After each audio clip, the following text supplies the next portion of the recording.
బాగా దాంట్లో ఒక 4 టమాటాలు బాగా మాగిన 4 టమాటాలని చేత్తో బాగా క్లీన్ చేసుకొని జ్యూస్ పెట్టుకున్నాను అనమాట.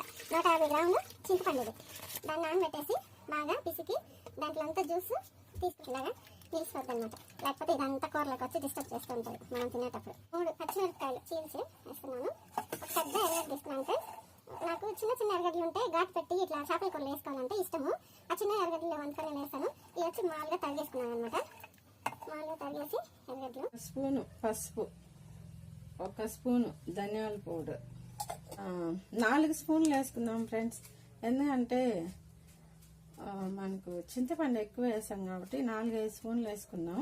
చూడండి సరిపడంత ఉప్పు నాకు చూసుకొని, ఉప్పు కారం తక్కువ ఉంటే మళ్ళీ వేసేసుకుందాం. అసలు ఏం లేదు.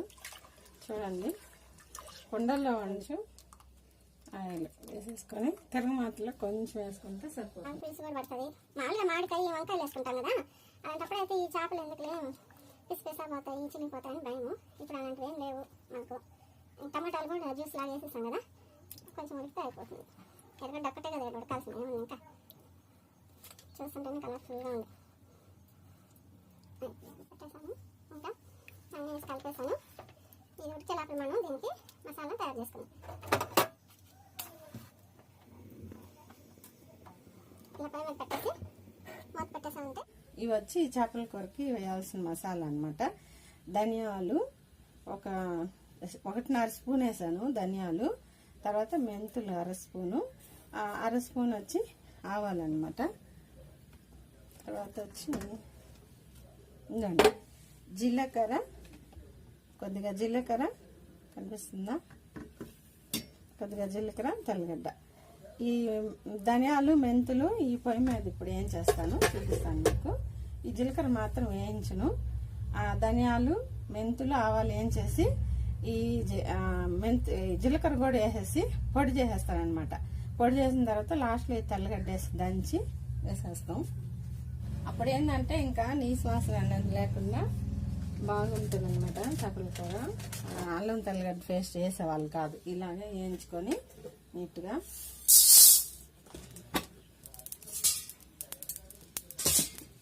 కొంచెం సిమ్లో వేయించితే బాగా రోస్ట్ అవుతాయి, మాడిపోకుండా కూడా ఉంటాయి అన్నమాట.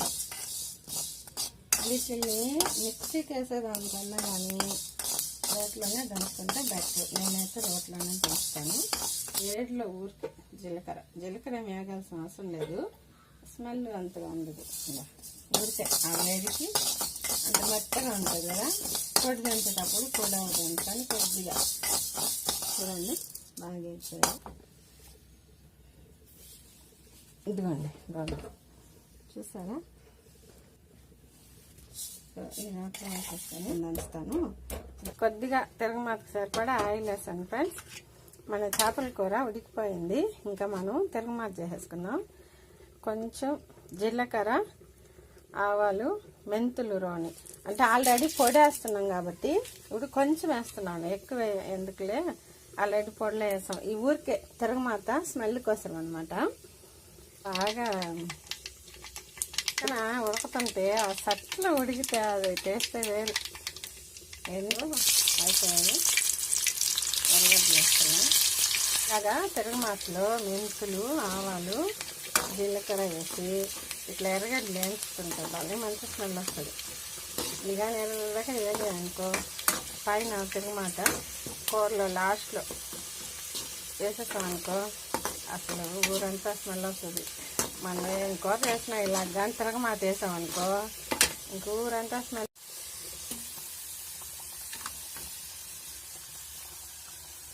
చూసారా